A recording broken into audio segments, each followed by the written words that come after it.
नमस्कार दोस्तों, स्वागत है आपका अपना चैनल जिसका नाम है केवल एग्जाम। आज जो हम इसमें पढ़ने जा रहे हैं, हमारा ये चौथा वीडियो बनने जा रहा है। मॉडर्न हिस्ट्री के ऊपर हम इसमें बना रहे हैं। इसके लिए यूपीएससी 2024 के लिए बना रहे हैं। साथ ही साथ आप इसमें कवर कर सकते हैं यूपी पीसीएस और आरओ भी अच्छे से इसमें कवर हो जाएगा, क्योंकि मैंने कॉन्सेप्ट के साथ साथ मैंने फैक्ट को भी इसमें इंक्लूड किया है। तो चलिए प्रारंभ करते हैं, लेकिन उससे पहले अगर आपने अभी तक हमारे चैनल को सब्सक्राइब नहीं किया, सब्सक्राइब कर लीजिए। वीडियो अच्छी लग रही है तो लाइक करिए और अपना सुझाव देने के लिए कमेंट भी करिए। चलिए सीधा उस पेज पे आते हैं जिससे हमें आज स्टार्ट करना है। देखिए, हंटर कमीशन, रैली का कमीशन हो गया, ये सैंडल आयोग हो गया। ये सब किसके लिए था? ये सब शिक्षा के ऊपर जो अब तक ब्रिटिश सरकार ने खर्च करने या कोई योजना बनाने की बात की थी, उसके बारे में हम बात कर रहे थे। आज जिस हम समिति की बात करने जा रहे हैं उसका नाम है हार्टोंग समिति, जो 1929 में आई थी, उसके बारे में बात करने जा रहे हैं। तो ये शिक्षा के लिए चल रहा था। लास्ट, अगर ये वीडियो आपने अभी पहली बार देख रहे हैं तो मैं ये कहूँगा कि इससे पहले वाला वीडियो भी देख लीजिए, क्योंकि आपको कॉन्सेप्ट में क्लियरिटी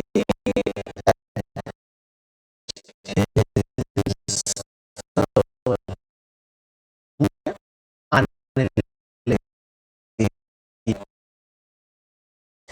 चलिए स्टार्ट करते हैं। हार्टोंग समिति, वो लिखा है, गलती हो गई। तो हार्टोंग समिति की सिफारिश को ध्यान में रखकर 1935 ईस्वी में केंद्रीय शिक्षा सलाहकार बोर्ड की स्थापना की गई। तो किसकी स्थापना की गई थी? केंद्रीय शिक्षा सलाहकार बोर्ड की स्थापना की गई थी। अब आ रहा है कि ये जो है वर्धा, ये जो है ना, ये धा है, यहाँ शाह बन गया, सॉरी, वर्धा ऐसे लिखा हुआ है, सॉरी माउस से लिख देता हूँ।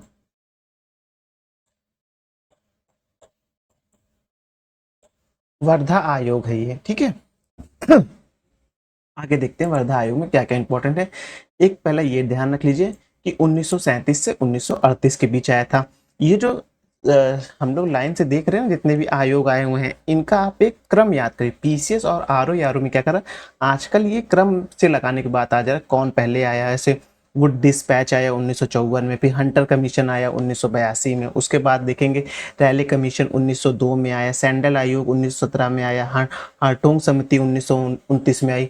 अब आ रही वर्धा आयोग आया है, जो कि 1937 से 38 के बीच आता है। इसने क्या क्या कहा था ये थोड़ा देख लेते हैं। 1937 ईस्वी में विभिन्न प्रांतों में कांग्रेस की स्थापना के पश्चात जाकिर हुसैन समिति की अनुशंसा के आधार पर वर्धा शिक्षा आयोग लाया गया।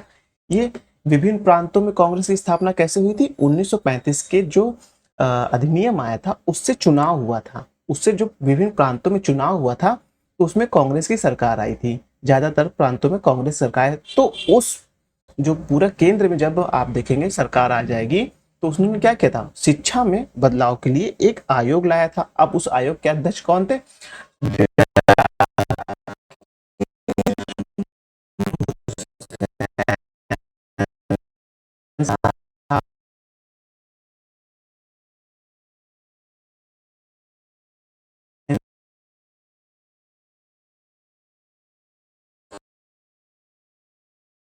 उस जो आयोग था, यह इंदिरा गांधी विचारधारा थी। 7 वर्ष से लेकर 14 वर्ष तक के बच्चों को निःशुल्क तथा अनिवार्य शिक्षा देना, शिक्षा का माध्यम मातृभाषा तथा छात्र की स्वयं की रुचि के अनुरूप व्यावसायिक शिक्षा देने की बात की गई थी। यहाँ से आपको क्या समझ में आ रहा है? पहली बात तो आप देखेंगे, जो हमारा वो नीति आयोग और नीति निर्देशक तत्व है, उसमें इस तरह की बात कही गई है। इसी को चेंज करके 6 से जो 13 वर्ष लाया गया है, आप देखेंगे वो आर्टिकल 21A में देखेंगे आप, शिक्षा का जो मूलभूत अधिकार बन जाता है। उसमें भी देखिए आपको मातृभाषा की बात, जो नई शिक्षा नीति में देखेंगे तो आपको एक मातृभाषा, अंग्रेजी और कोई एक जो कहते हैं आपको लोकल लैंग्वेज से रिलेटेड बात की गई है। हाँ, इसमें और ये भी देखिए, इसमें बहुत अच्छी बात की गई है। जो वर्तमान में आप देखेंगे इस शिक्षा से प्रभावित है, जो वर्तमान शिक्षा नीति आई है 2020 से, उससे प्रभावित इस स्वयं की रुचि के अनुसार व्यावसायिक शिक्षा देने की बात की गई है। व्यावसायिक शिक्षा तो मतलब क्या? आपके अंदर कोई कौशल उत्पन्न किया जाएगा या कौशल की शिक्षा सिखाई जाएगी, जिससे आप अपनी आजीविका भी कर सके। जैसे कि वर्तमान शिक्षा नीति में क्लास 6 के बाद से ऐसी बातें की गई हैं। तो देखिए, गांधी जी की जो विचारधारा थी उस पे पूरा देश चल रहा है। हाँ, उनकी विचारधाराओं के अनुसार ही भारत चल सकता है, क्योंकि भारत में वो सारी खूबियां हैं जो प्रत्येक व्यक्ति को आगे बढ़ा सकती है। क्योंकि भारत में बहुत बड़ी जनसंख्या है और गरीबी बहुत ज़्यादा है। तो अगर ऐसे में अगर हम सभी व्यक्ति का ख्याल नहीं रखेंगे, तो देखिए, भले ही हम ये कह सकते हैं कि आज भारत में इनकम बड़ी है, हाँ, इनकम जो है बड़ी है, लेकिन इक्वलिटी जो मतलब कि लोग असमानता है वो और तेजी से बढ़ी है। इसके लिए आप देख सकते हैं ऑक्सफॉर्म सर्वे की रिपोर्ट आती है जिसमें आय की असमानता दिखाई जाती है, उसके बारे में अच्छे से दिखाया गया है। क्योंकि यहाँ ये विषय नहीं है, लेकिन बता रहा हूँ कि अगर गांधी जी की विचारधारा फॉलो की जाएगी तो कैसे कैसे कहते गुणात्मक के साथ साथ रचनात्मक परिणाम भी आएंगे, वह देखने की बात है। अब इसको तो मैं रफ कर देता हूँ, क्योंकि यहाँ कोई ये सब लिखने से कोई फायदा नहीं है। आप सिर्फ याद रखिएगा, गांधीवादी विचारधाराओं से वर्धा आयोग प्रभावित था। अब आते हैं सार्जेंट आयोग जो 1944 में आता है। इसने क्या किया था? इसने 6 से लेकर 11 वर्ष तक की आयु के बच्चों को निःशुल्क शिक्षा देने की बात की थी। ये वही बात कर रहा है जो आपको वर्तमान में आर्टिकल 21A में लिखेगी, लेकिन ये भी किससे प्रभावित है? ये वर्धा आयोग से प्रभावित है। इससे पहले 1906 में बड़ौदा के रियासत ने अपने यहाँ अनिवार्य और निःशुल्क शिक्षा लागू कर दी। बताइए कितनी अच्छी बात है कि जो बड़ौदा के गायकवाड़ थे, जो रियासतवर था, उन्होंने क्या किया था? अपने यहाँ निःशुल्क शिक्षा कर दी थी, अनिवार्य और निःशुल्क शिक्षा कर दी थी।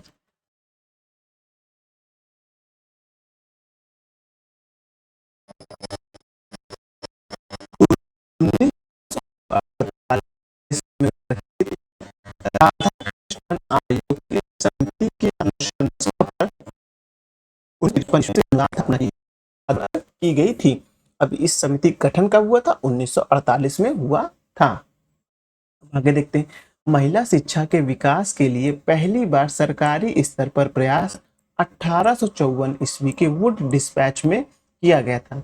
इसके पश्चात हंटर कमीशन तथा सैंडर आयोग में भी महिलाओं की शिक्षा की को समर्थन दिया था। अब देखिए, यहाँ से चूंकि अंग्रेज यह बात समझते थे कि अगर हमें भारत से राजस्व वसूली ज्यादा से ज्यादा करना है, तो हम केवल इस जो भारत से वसूली करने वाला 50% जनसंख्या से हम कर वसूली करेंगे तो ये कम होगा। हमें 50% और, यानी कि समाज में आप जानते दो वर्ग है, एक महिला है एक पुरुष है। हाँ, हालांकि सुप्रीम कोर्ट ने एक वर्ग और जोड़ा है, लेकिन अभी हम औपनिवेशिक काल की बात कर रहे हैं, तो यहाँ 50% पुरुष 50% महिलाएं हैं। अब इसमें देखिएगा, क्योंकि जो पूरा कार्य कर रहा था, रेवेन्यू दे रहा था, वो मात्र कितना परसेंट दे रहा था? 50% के लोग जनसंख्या दे रहे, 50% की जनसंख्या रेवेन्यू नहीं दे रही थी। तो उनके दिमाग में ख्याल आया होगा कि क्यों ना इनको भी थोड़ा सा शिक्षित किया जाए, उतना ही शिक्षित किया जाए जितने में ये ब्रिटिश औपनिवेशिक बुद्धि के बने रहें। तो अगर महिलाओं को भी हम शिक्षित करेंगे तो उनसे भी हमें रेवेन्यू प्राप्त होगा। ऐसे में क्या होगा? जो ब्रिटिश सरकार की जो राजस्व उससे बढ़ जाएगा। तो ये यहाँ ध्यान देने वाली बात है। अगर प्रश्न बैठ जाए कि औपनिवेशिक काल में किसी भी समिति या किसी भी कमीशन ने महिलाओं के ऊपर शिक्षा के ऊपर कोई खर्च करने की बात नहीं की गई थी, तो यह जो प्रश्न होगा गलत हो जाएगा। कि विभिन्न आयोग है, जैसे आप वुड डिस्पैच देख रहे थे, हंटर आयोग देख रहे थे, सेंटर आयोग, ये सब ने महिलाओं की शिक्षा के लिए समर्थन दिया था। अब आता है भारत एक नया, मतलब ये तो हो गया जो आप देखेंगे शिक्षा के ऊपर। अब एक नया चैप्टर स्टार्ट हो रहा है जिसका नाम है भारतीय समाचार पत्र का इतिहास। हाँ, क्योंकि यहाँ से देखेंगे आपको एक या दो प्रश्न तो हर साल देखने को मिलते हैं। रीजन क्यों है? क्योंकि इसमें जो पूछता है, आप देखेंगे कि ये पत्र है, इसके संपादक कौन है, कौन सी भाषा में होता था, या कौन सी लिपि इसमें यूज होती थी, कौन इसके संपादक थे। तो इस तरह के प्रश्न बनते हैं। इन्होंने किस विचारधारा से प्रभावित थी, तो ये सब प्रश्न इसमें बनते हैं, इसलिए इसको भी देखते हैं।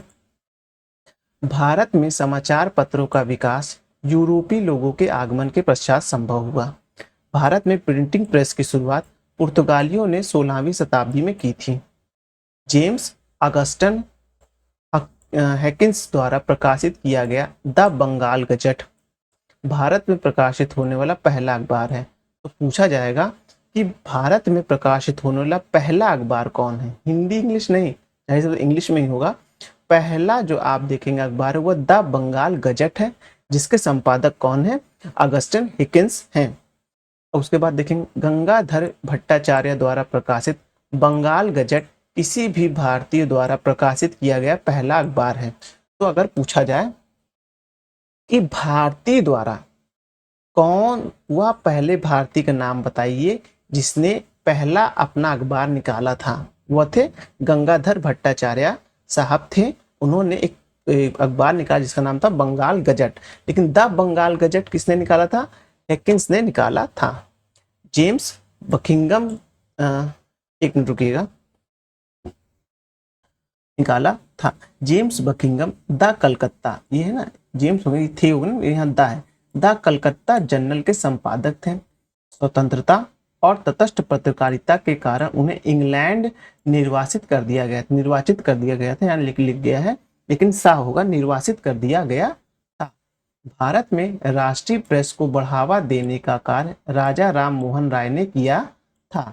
अब आप जानते हैं राजा राम मोहन राय ने बहुत से अखबार निकाले थे, जैसे राजा राम मोहन राय ने बंगला भाषा में आप देखेंगे संवाद कॉमेडी लिख दिया लेकिन संवाद कॉमेडी होगा, कॉमेडी, तथा फारसी भाषा में मिरातुल उल अखबार का प्रकाशन किया। यहाँ से एक बार यूपीएससी ने फ्रेम किया था क्वेश्चन कि लिख दिया था कि जो आप देखेंगे राजा राम मोहन राय ने संवाद कॉमेडी किस भाषा में निकाला था, उसको लिख दिया था संवाद कॉमेडी निकाला था आप कि फारसी भाषा में, और मिरातुल उल अखबार लिख दिया था बंगला भाषा में, जो कि गलत हो गया था।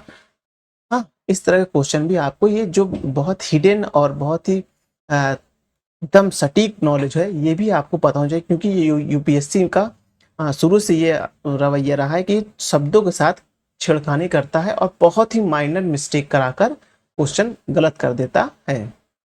उसके बाद देखेंगे राजा राम मोहन राय द्वारा समाज सुधार के क्षेत्र में किए गए प्रयासों का विरोध करने के लिए चंद्रिका नामक पत्रिका का प्रकाशन किया गया। तो राजा राम मोहन राय जो समाज सुधार कर रहे थे, जैसे महिलाओं की शिक्षा पर, सती प्रथा के अंत पर, विधवा पुनर्विवाह, ये सब के लिए जो पत्रिका निकाले थे, अखबार निकाले थे, तो उनके विरोध में एक पत्रिका निकली जिसका नाम चंद्रिका था। तो याद रखिएगा चंद्रिका पत्रिका जो निकली थी वो औपनिवेशिक काल में निकली थी। साथ ही ये राजा राम मोहन राय का जो समाज सुधार था उसके विरोध करने के लिए निकाला गया था। भारत में हिंदी में प्रकाशित होने वाले पहला समाचार पत्र कौन था? जुगल किशोर द्वारा प्रकाशित उतंड मार्तंड था। यह समाचार पत्र कोलकाता से प्रकाशित होता है, ये ध्यान रखिएगा। समाचार पत्र में हिंदी में सबसे पहले किसने निकाला था? जुगल किशोर ने निकाला था। क्या नाम था? उतंड मार्तंड था। वहीं अगर आप देखेंगे तो किसी भारतीय द्वारा सबसे पहले किसी भी भाषा में अगर अखबार निकाला गया था तो उसका नाम था बंगाल गजट, गंगाधर भट्टाचार्य निकाला था। लेकिन वहीं पूरे भारत स्तर पर देखा जाए तो सबसे पहले जो सिर्फ समाचार पत्र निकाला था वह निकाला था जेम्स अगस्टिन हेकिंस ने निकाला था, जिसका नाम द बंगाल गजट था। अब गजट से क्या है आप ये तात्पर्य लगाइए, क्योंकि बजट गजट ऐसे शब्द होते हैं, आपने इकोनॉमिक्स में इसको पढ़े होंगे। अब आगे देखते हैं। मराठी पत्रिका क्रांति तथा अंग्रेजी साप्ताहिक न्यू स्पार्क का प्रकाशन मार्क्सवादी विचारधाराओं को फैलाने के लिए किया गया था। तो मराठी पत्रिका और साथ साथ साप्ताहिक अंग्रेजी न्यू स्पार्क जैसे प्रकाशन किससे था? मार्क्सवादी विचारधाराओं को फैलाने के लिए लाया गया था। मार्क्सवादी विचारधारा से क्या तात्पर्य है ये अब आप कमेंट करिए। देखिए कई विचारधाराएं होती हैं, समाजवाद हो गया, देखिए पूंजीवाद, समाजवाद, मार्क्सवाद, ये सब एक विचारधारा है। इस विचारधारा के अनुसार देश में जिस तरह की पार्टी आती है उसी हिसाब से देश का जो आगे का भविष्य होता है वो तय होता है। तो आप इस तरह की विचारधाराओं से समझिए कि कौन किस विचारधारा की पार्टी आ रही है। इसलिए देखिए जब भी आप लोकसभा या राज्य विधानसभा का इलेक्शन देखेंगे तो जो बड़ी बड़ी पार्टियां होती हैं वो अक्सर कहती हैं कि हमारी विचारधाराओं की लड़ाई है, हमारी कोई व्यक्तिगत उनसे दुश्मनी नहीं, हमारी विचारधाराओं की लड़ाई है। तो ये ध्यान रखिएगा कि जो राजनेता कभी आपस में नहीं लड़ते हैं बल्कि वह अपनी विचारधाराओं के लिए आपस में लड़ते हैं। क्योंकि ये पॉलिटिक्स की बात है, इसको साइड कर सकते हैं, उसको बढ़ा दीजिएगा आप, ज़्यादा अच्छा रहेगा ये। अब है 1913 में सेंट फ्रांसिस्को से गदर पत्र प्रकाशित हुआ। यह उर्दू, अंग्रेजी, मराठी इंग्लिश, गुजराती, पोस्टो एक अंक में प्रकाशित। तभी ये आप देखेंगे उर्दू, अंग्रेजी, आप फिर उसके बाद देखेंगे मराठी और गुजराती, 4 भाषाओं में तो प्रकाशित पोस्टो होती है, वो अफगानिस्तान में अक्सर बोली जाती है, उधर गया है, तो उसका 1 अंक प्रकाशित हुआ था सैन फ्रांसिस्को, जो कि आप अमेरिका में देखेंगे वहां से हुआ था, और उस पत्रिका का नाम क्या था? गदर पत्रिका था। अब जो नया चैप्टर चल रहा है वह हो रहा है ब्रिटिश शासनकाल में प्रेस के विरुद्ध लगाए गए प्रतिबंध। देखिए, पहले शिक्षा लाई जाएगी, हाँ, जब शिक्षा लाई जाएगी तभी आप पत्र पत्रिका लिख पाएंगे, पढ़ पाएंगे। जब आप पत्र पत्रिका लिख पाएंगे, पढ़ पाएंगे, तो जाहिर सी बात है आप जो देश में शासन चल रहा उसके पक्ष और विपक्ष में बोलने का कुव्वत रख पाएंगे। जब आप पक्ष और विपक्ष में बोलेंगे तो किसी को अच्छा तो किसी को बुरा लगेगा। अगर आप सरकार के पक्ष में बोल रहे हैं अच्छी बात है, सरकार के विपक्ष में बोल रहे हैं सरकार को बुरा लगेगा, क्योंकि उस समय औपनिवेशिक शासनकाल था। लेकिन अपने भारत में कुछ ऐसे लोग भी थे जो इनका विरोध कर रहे थे, अधिकांशतः सभी विरोध कर रहे थे, लेकिन सब दबे मुंह कर रहे थे। लेकिन कुछ ऐसे अमीर लोग या जमींदार लोग थे जिनके पास इतनी पूंजी थी, वो एक प्रेस लगा सकते थे, तो वो प्रेस लगाकर और समाचार पत्र के माध्यम से सरकार की नीतियों का विरोध कर रहे थे। तो अब उन पर प्रतिबंध लगाने की बात आई है। अब चूंकि उन पर प्रतिबंध लगाने की बात आई तो हेडिंग क्या बनेगी? ब्रिटिश शासनकाल में प्रेस के विरोध में लगाया गया प्रतिबंध। अब इसको देखते हैं। लॉर्ड वेलेस्ली ने 1799 ईस्वी में एक अधिनियम सभी समाचार पत्रों के लिए संपादन, मुद्रिका तथा मालिक का नाम अखबार में देना अनिवार्य कर दिया। क्या कर दिया? कि कहाँ से प्रकाशित हो रहा है और मालिक का नाम क्या है, ये अनिवार्य कर दिया। किसने कर दिया? लॉर्ड वेलेस्ली ने कर दिया। 1823 ईस्वी में गवर्नर जनरल एडम्स ने लाइसेंसिंग रेगुलेटिंग एक्ट द्वारा मुद्रा तथा प्रकाशन को प्रिंटिंग प्रेस स्थापित करने के लिए पहले लाइसेंस लेना अनिवार्य कर दिया। तो प्रेस की स्थापना के लिए लाइसेंसीकरण के लिए कौन सा नियम लाया गया और किसने लाया? तो जेम्स एडरसन ने लाया, लाइसेंसिंग रेगुलेटिंग एक्ट लाया। कब लाया? 1823 में लाया। क्या लाया? लाइसेंसिंग रेगुलेटिंग एक्ट, मतलब कि जो आप प्रेस निकाल उसको लाइसेंस के माध्यम से रेगुलेट किया जाएगा, इस तरह का प्रावधान लाया। किसने? जेम्स एडरसन ने लाया। एडमसन ने इस लाइसेंसिंग रेगुलेटिंग एक्ट के द्वारा राजा राम मोहन राय के मिरातुल अखबार को प्रतिबंध कर दिया था। मिरातुल अखबार किस भाषा में निकलता था? ये देखेंगे फारसी भाषा में निकलता था। बंगाल कौमुदी किस में निकलता था? वो आप देखेंगे बंगला भाषा में निकलता था। तो यही याद रखिएगा। तो मिरातुल अखबार जो बैन हुआ वह किसके वजह से बैन हुआ? मिरातुल अखबार देखेंगे तो मिरातुल अखबार जो फारसी भाषा में आता था वो लाइसेंसिंग एक्ट के द्वारा। लाइसेंसिंग एक्ट कब आया? 1823 में आया। किसने लाया? जेम्स एडरसन ने लाया। ये सब कुछ ऐसे याद रखिएगा। चार्ल्स मैटकाफ लिखा है यहाँ पास। चार्ल्स मैटकाफ को भारतीय समाचार पत्र का मुक्तिदाता कहा जाता है। मतलब जो ये लाइसेंसिंग एक्ट था इसको समाप्त किसने किया था? इसको समाप्त करने वाले का नाम चार्ल्स मैटकाफ था। साथ ही देखेंगे आगे लॉर्ड लिटन द्वारा भारतीय समाचार पत्रों को प्रतिबंधित करने के लिए 1878 ईस्वी में वर्नाकुलर प्रेस एक्ट लाया गया। क्योंकि मैटकाफ ने ये जो लाइसेंसिंग एक्ट था उसको समाप्त कर दिया, लेकिन अंग्रेजों का मन इससे नहीं भरा। वह कुछ दिन ही शांत रहे। उसके बाद उन्होंने लॉर्ड लिटन जब शासनकाल में था उसने एक और कहते एक्ट लाया जिसका नाम था वर्नाकुलर प्रेस एक्ट। इससे क्या हुआ? इससे ये फायदा हुआ ब्रिटिश सरकार को, इसने फिर से समाचार पत्र को प्रतिबंधित करने का मूड बना लिया। कब बना लिया? 1878 में बना लिया। अब आगे देखेंगे।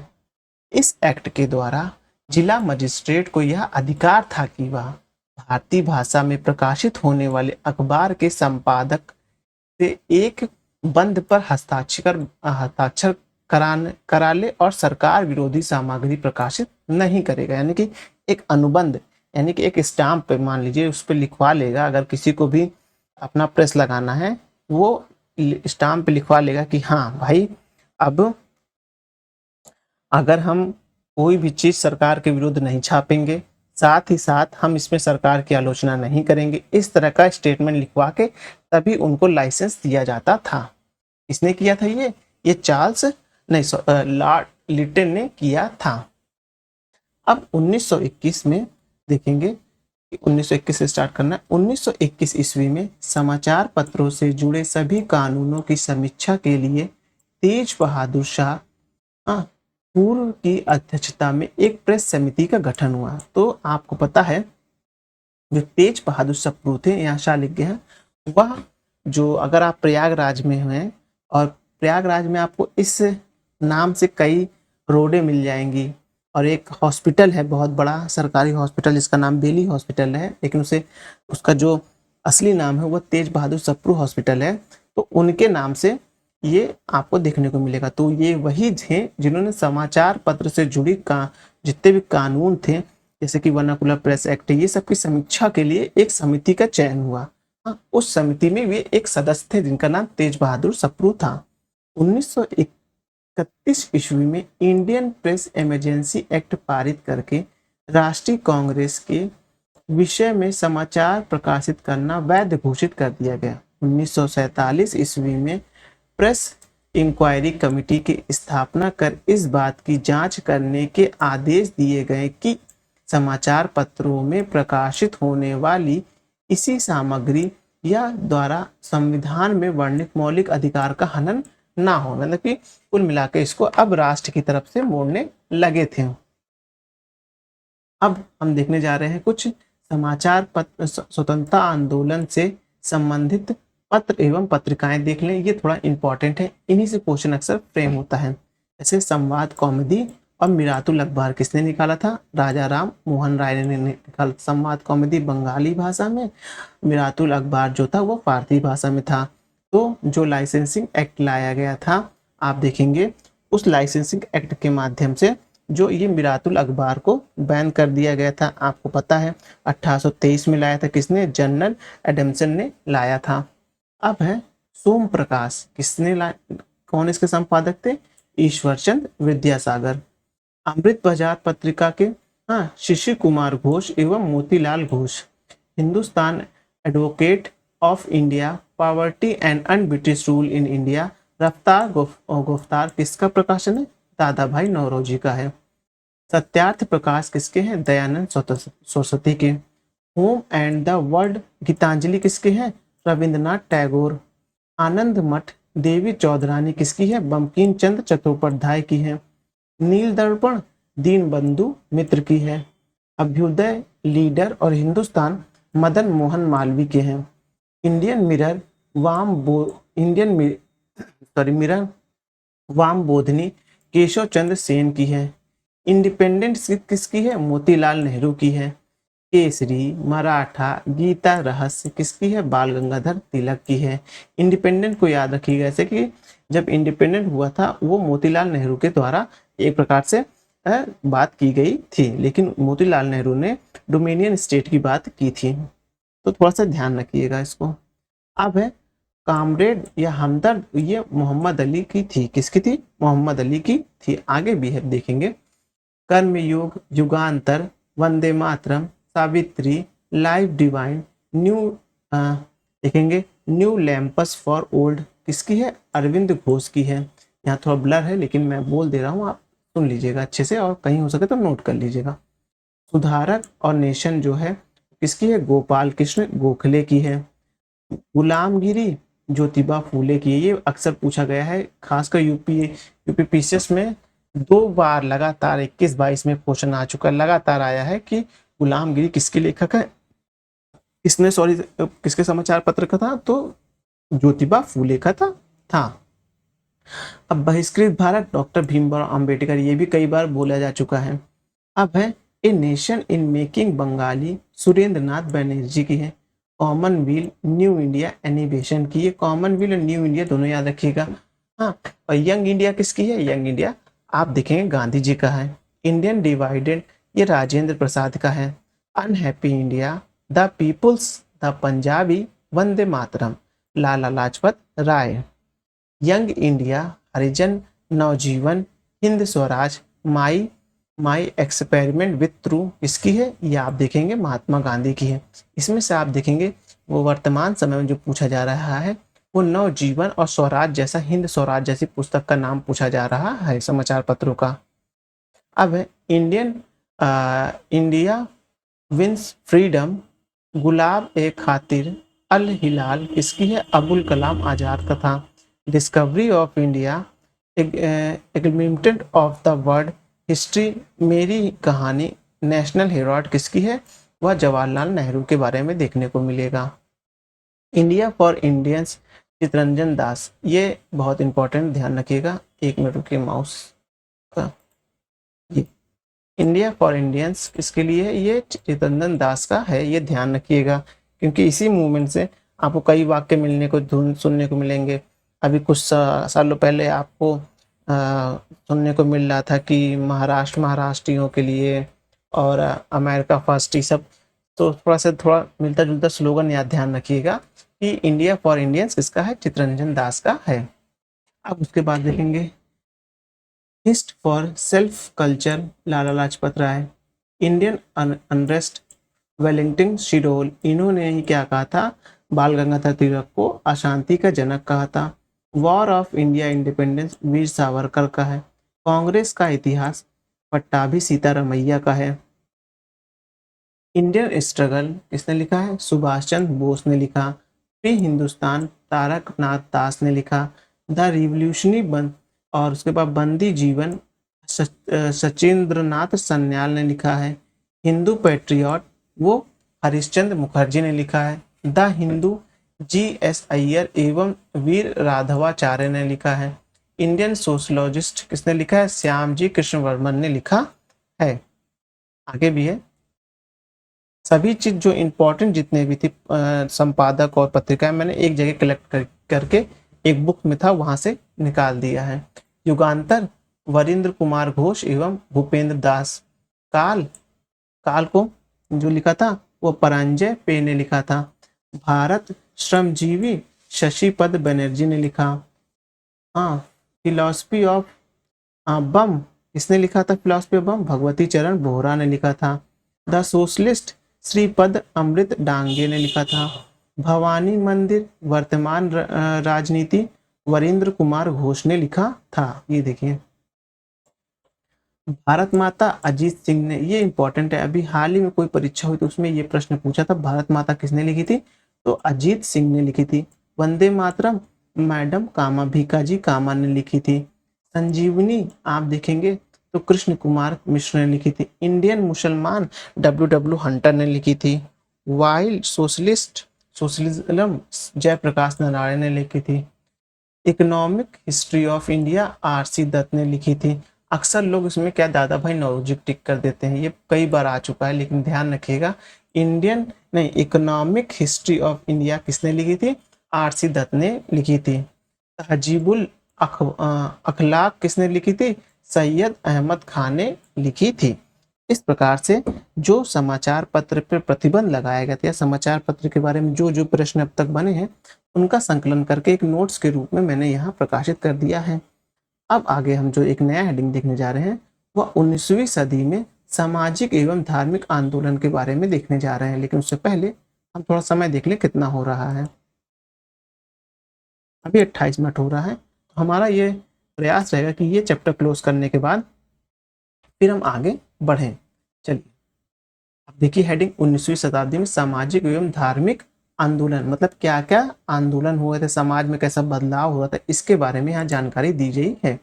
19वीं सदी में भारत बौद्धिक एवं सांस्कृतिक उथल पुथल का दौर से गुजर रहा था। भारतीय जनता यह समझ रही थी कि भारत की सामाजिक एवं सांस्कृतिक ढांचे में निहित दुर्बलताओं के कारण ही विदेशी शक्तियां इस पर आधिपत्य स्थापित करने में सफल हुई हैं। इस तरह पाश्चात्य सभ्यता के प्रभाव तथा इन विदेशी शक्तियों द्वारा पराजित होने की चेतना ने भारतीय जनमानस को नव जागरण हेतु प्रेरित किया।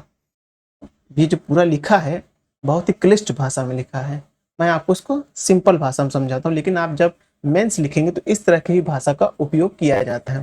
कहना ये चाह रहा है कि 19वीं शताब्दी यानी 18वीं शताब्दी से 1857 क्रांति के बाद से देखेंगे या 18वीं शताब्दी के उत्तरार्ध यानी कि 1750 के बाद से देखेंगे तो क्या हुआ था कि हम 1757 में देखेंगे क्या हुआ था। 1757 तक आप देखेंगे, 1757 से लेकर 1813 तक हम आर्थिक रूप से गुलाम थे।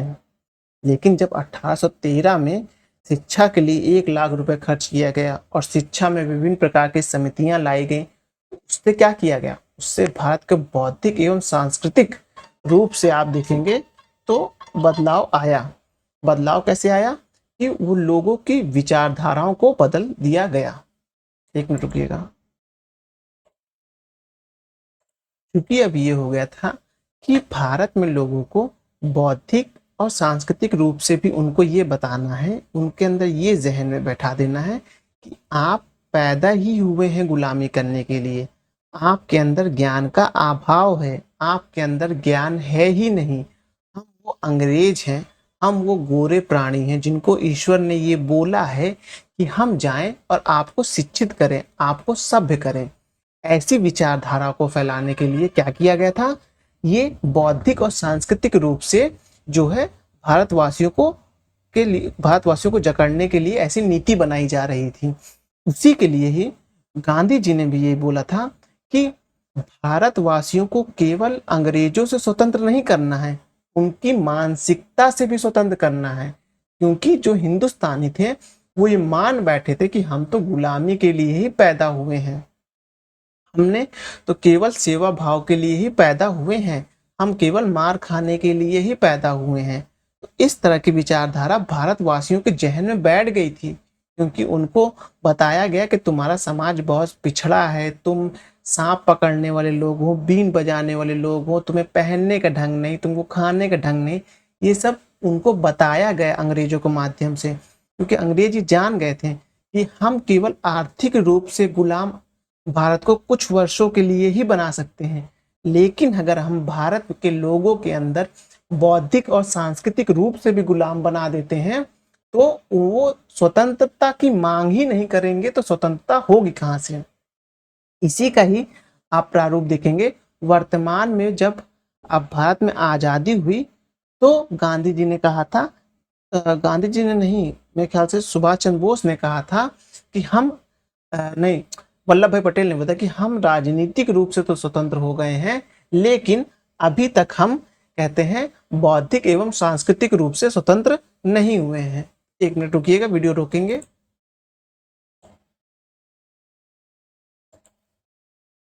तो यही मैं बताने की कोशिश कर रहा हूं कि जो बौद्धिक रूप से अगर आप किसी को या किसी के अंदर जहन में बैठा देते हैं कि आप गरीब हैं, तो वैसे ही सोचने लगेगा। अगर आप उसको सोचा दिए कि आप पिछड़ेपन के वो तब के इंसान है, तो वैसे ही सोचेगा।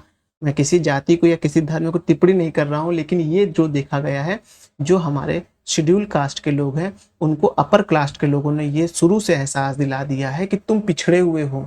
उन्हीं के उत्थान करने के लिए हमें एक संविधान में आरक्षण मिला, उनकी सोच बदलने के लिए। देखिए, अपने ही देश में सोच बदलने के लिए हमको 70 साल से ज़्यादा समय लग गया है, और वहाँ तो हमारे पूरे भारतीयों की सोच बदल दी गई थी। तो उससे बचने के लिए आज तक हमारा यह प्रयास चल रहा है। इसीलिए जब स्वतंत्रता दिवस मनाया जाता है तो ये स्लोगन अक्सर निकल के आता है कि हमें राजनीति स्वतंत्रता तो मिल गई है, लेकिन धार्मिक, बौद्धिक और सांस्कृतिक स्वतंत्रता मिलना अभी बाकी है। इसलिए जब हमारे यूपी बिहार में कोई अंग्रेजी बोलता है तो उससे बोला जाता है क्यों मैकाले के औलाद बने हुए हो, क्योंकि मैका यहाँ पास वो किसी को ये नहीं बताना कि किसके पापा कौन है, किसकी माता कौन है। यहाँ ये बताना हुआ कि तुम किस कल्चर से प्रमोट होके आए हुए हो। तो ये बात यही यहाँ पास बोली गई है, जहाँ तक मैंने येलो किया। आगे देखते हैं।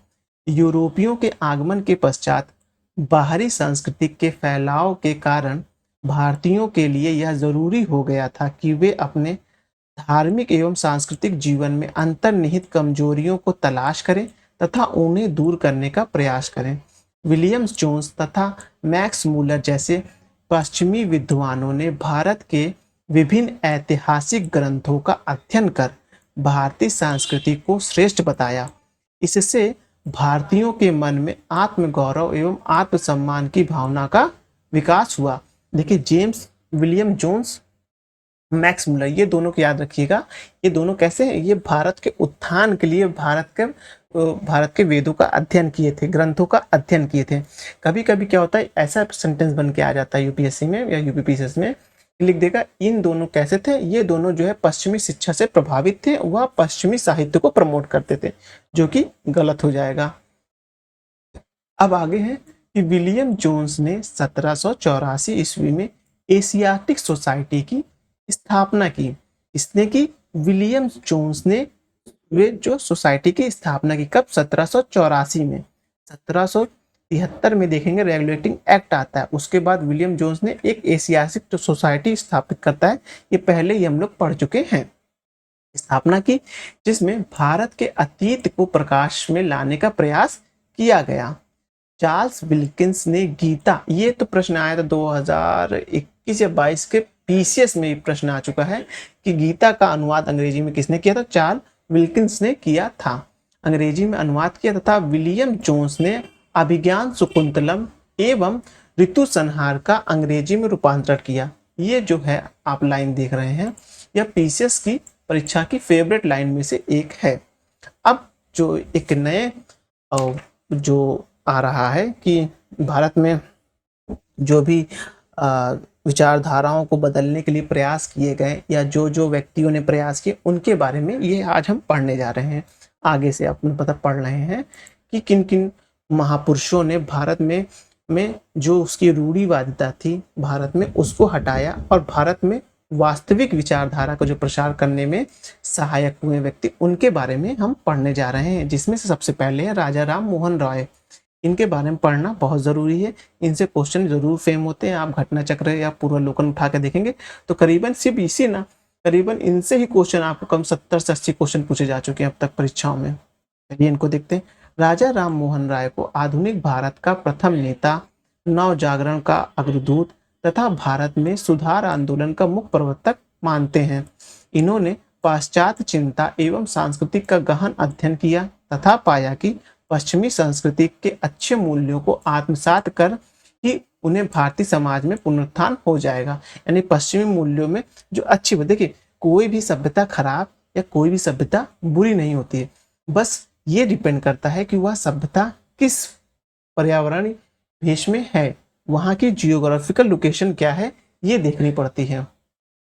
अब जैसे हमारे भारत में देखेंगे, एक कुप्रथा थी सती प्रथा, एक कुप्रथा थी कि विधवा पुनर्विवाह नहीं कर सकती हैं और महिलाओं को शिक्षा का अधिकार नहीं था।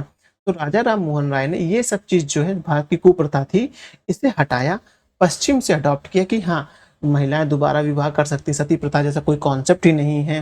हाँ, इन सबको वो पश्चिम से अडॉप्ट करके अपने इंडियन कल्चर में लाने की बात की, इसीलिए इन्हें लौह पुरुष भी कहा जाता है। राजा राम मोहन राय ने फारसी की पुस्तक तुफकाल अल मुवादीन यानी एक ईश्वरवाद के उपहार लिखी। जिसमें इन्होंने बहुदेववाद का विरोध किया। इन्होंने बताया कि एक ईश्वरवाद की इन्होंने बात की, जो हमारे भारतीय कल्चर में बहुदेववाद है कि अलग अलग भगवान, अलग अलग मूर्ति, इन्होंने इसका खंडन किया। ये सब सीधे स्टेटमेंट बन के आएंगे यूपीएससी में। इन्होंने मूर्ति पूजा, जाति प्रथा तथा धार्मिक आडंबरों का विरोध किया।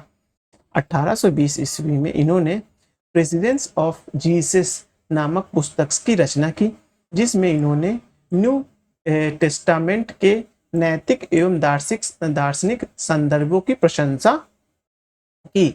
1815 ईस्वी में राजा राम मोहन राय ने द्वारिकानाथ ठाकुर के साथ मिलकर आत्म सभा का गठन किया। इसका उद्देश्य एक ईश्वरवाद का प्रचार करना था।